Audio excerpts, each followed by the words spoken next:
What do you think? Do we have sufficient ideas to further develop the BRI? Well, when you look at the Belt and Road Initiative, it's occurring at multiple levels. One is pretty practical, which is using Chinese investment and international investment into infrastructure projects across the Eurasian continent to lift economic growth and to improve people's living standards. That's pretty hard in itself. But at a second level, it's about how do you use this to improve political and cultural dialogue between more than 60 countries, vastly different religious, political, economic systems, to produce a new common understanding about, let's call it, inclusive economic development. Now that is the second level of complexity. So I think the good thing about this gathering in Beijing is that you're bringing together a whole bunch of international think tanks to start working this through. Some people will like what China is doing, other people will not like what China is doing. Most people have just lots of questions. So I think this is a very good start. What are the good questions that you have encountered so far? Well, the big question which most people ask is this: when a Chinese institution goes to invest in an infrastructure project, then when the evaluation is done, what priority will be attached to local labour standards? What priority will be attached to local environmental standards? What priority will be attached to broader sustainability standards as well, and the transparency of accounting? So people are asking those sort of basic questions. Then of course you've got another group of people who are asking questions about geopolitically, what does this all mean for the future? What do you think? What's it mean for China? What's it mean for Russia? What's it mean for everyone else? What's it mean geopolitically? I think China's strategy is to look to its continental engagement across the Eurasian landmass and to see this as a new strategic opportunity to consolidate the economic development of all those countries to China's west and southwest. Right. The more China contributes to these, the question will always be asked, is China using these investments to increase the effectiveness of the global rules-based order? And by doing all these things, including within the UN, the Bretton Woods institutions, plus any new institutions, are we therefore strengthening the rules? And if we are, that constitutes a very good contribution for China for the future. But China said very clearly, it is not here to invent the wheels, but rather only complement the existing system.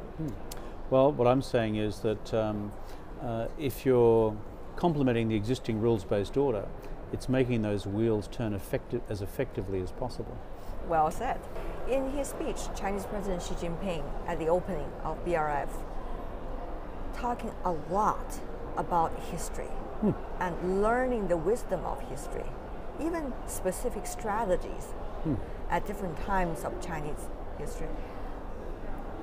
Are we more open-minded, or actually we are less than our ancestors? I think that's an important question to be asked right now. Probably the equally important question is to ask is relative to which of our ancestors. Because some of our ancestors got it right and some of them got it wrong. So looking to the future, and this is where I think the strength of Xi Jinping's speech is, a lot of it is about history, but it's about how do you apply the principles of history to the future. The two principles which are relevant are, one, this should be primarily about commerce, because commerce creates friends. Right. Secondly, it should also be about how do we create a new culture of cooperation around what we do commercially. And that can help solve political problems as well. Do you see evidence of that culture at this moment? Probably. Or rather the other way around? No, I think at the very beginning you see some of that, but this is very early days. Yeah. Like, to be fair to the Chinese, this has been going for 3 years. I mean, I actually remember the speech in 2013. I was still Prime Minister at the time when Xi Jinping announced the Ida Ilu, or the New Silk Road Initiative. I think he was in Kazakhstan at the time. Yeah. So that's not long ago. So when you're looking at something this big, it's going to take many, many years, and it'll take a long time to come to fruition. So what's it going to require? It's going to require a high level of strategic patience. Yeah. One thing I know about the Chinese is that you do have a high level of strategic patience. Sometimes. The key challenge is whether those around you will still have the same level of patience. What do you mean? No, what I'm talking about is all the partners. Will they all expect problems to be resolved by tomorrow afternoon at 3 o'clock? Or will they understand that these things take time? What is your sense? 按照情况，按照国家. So it will depend It entirely. really depends. So this will be a case of 走一步看一步. It'll be a question of taking one step forward and looking at it. Remember Deng Xiaoping's great saying, is it 摸着石头过河? This is going to be just like that, crossing the river, touching the stones as you go. Mr. Prime Minister, the thing is, it is not China's project. It is a project for all the countries that are willing to participate. It has to be a joint project. As you said, the consensus becomes extremely important. And also the understanding of all the parties that this is going to be their project rather than the project that China provide the money and then you have some infrastructure. So that also takes time for people to digest and really come to a conclusion of their own. That's why the governance of the entire New Silk Road Initiative will be important, but the governance associated with individual projects will be important as well. You see, let's face some facts. Okay. Number one, this would not exist if Xi Jinping hadn't come up with the idea. That's a fact. Okay? No one else did. You did. You Chinese people. And Xi Jinping in particular. Number two, you guys have put money on the table. That's a reality. That's a fact. So far. Other countries will join, but that'll take time. Number three, and what you're getting at is, so that this is not seen as an act of Chinese unilateralism, you're going to have to create political consensus by the participating states, all the way from the British to the East Asian coast. Now, there's a big landmass, including the British. Right. And then secondly, as we said before, finding projects which work within each of those countries in a shorter time frame. So I think we've got to accept a couple of realities here. One, the reality is this is Chinese leadership. It's Xi Jinping's proposal. China is backing it financially. But I think quite intelligently you're trying to build a political consensus around it. That'll take time, and you will have opposition and resistance on the way. But that is reality. But that's also a learning curve, isn't it? Yeah. A learning curve for China, but also for the rest of the world, because now you see more emerging economies and developing countries seem to shouldering some leadership role in certain initiatives. That's true, and I think this is a good thing. Historically, I've always been a strong supporter, way back to the beginning of my prime ministership, of China having a much bigger role in the IMF. I've always supported the Yatohang, the AIIB. I've been a supporter of this, Ida Ilu. I don't think we should be, in the West, worried about these sort of things.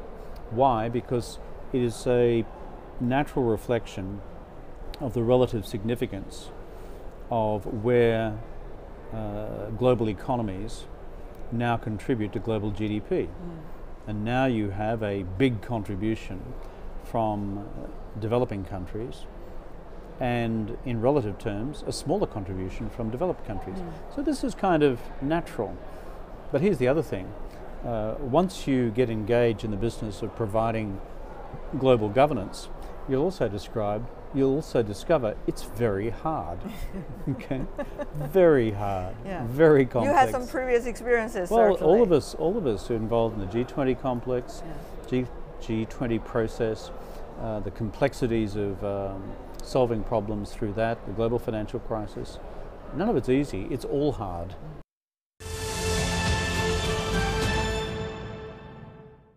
The fact that the US this time has sent a delegation, and the delegation not just with their embassy, but rather back from Washington. At the last moment though, seemed to suggest certain kind curiosity, to say the least, and probably momentum. Do you see it also that way? Yeah, I think it's a reflection of serious curiosity. I'm glad that they're here. I was in fact talking to Matt Pottinger this morning on several occasions. So he's here to listen, he's here to look, he's here to learn. This is good. And I think the more China and the US work together on common projects, the better. The more you don't work together on common projects, frankly, I think that creates problems for yourselves and for everybody else. There are talks already in Washington, very active, that the so-called rebalance in Asia is going to be a thing of the past. Of course, new administration come in, they seem to have their own approach to issues elsewhere in the world than the previous administration. But given your knowledge about the current administration and the atmosphere of politics in Washington, where do you think we're heading for? Well, firstly, I'd say we should not become preoccupied with slogans, "口号." They sound interesting, but they may not reflect actual realities on the ground.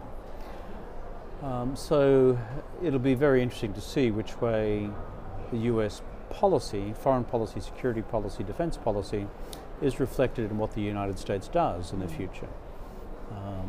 That, I think, is the important factor. But for China-US relations, I think there are now two obvious challenges. One is economic and bilateral, and we know there's a 100-day process. We know who's involved in it on the Chinese side and on the American side. Yeah, even though the Chinese side has already announced certain kinds of results temporarily for the 100 days already. That's true. I have no idea whether you're going to have a mutually satisfactory outcome to that or not. I think it's good you've got a process going. Nobody knows, right? This is a test for both sides. That's true, that's true. So you've got a process going. This is a good thing. The second one, frankly, is harder. It's on national security. That is really hard, but that, together with the bilateral economic relationship, are the two determinants of the future course of US-China relations. Is there one that is going to in a more dominant role than the other, you see? I live in the United States and I observe the Trump administration closely. I go to Washington a lot. I speak to various people from the administration. I think both are dominant in President Trump's mind. You see dramatic changes going on in our world today. Mr. Prime Minister, you know this better than anybody else, I guess, from your perspective. Do we now really see some signs of solutions? Is probably AIB one of those possibilities for solutions? Is China and the United States working together for the moment, giving people some kinds of hope about the midterm? Is that going to be the change that we're seeing right now? I think if you look at the challenges we face, the United Nations at present is weak and needs to become stronger. The IMF needs to become stronger. The World Bank needs to become stronger, and it also needs to work effectively with the AIIB. The World Trade Organization needs to be stronger, and the global negotiations on climate change need to be better. So that list is long, by the way. Yeah, those five are pretty big, but they go to the heart of the problem. Yeah. So here is where you can begin to see a possible answer to some of these problems. For example, if the United States starts pulling out of funding of United Nations organizations, will China step in? But is that a smart thing for the US to do? Of course it's not. Would it be a smart thing for China to fill the gap? Yes, it would, because that would demonstrate China's global leadership, because so many of these instruments of the United Nations play a very positive role globally. But does money means everything? If you happen to be starving in Yemen at the minute, it does. Mr. Prime Minister, thank you so much for your contribution. Thank you. Thank you.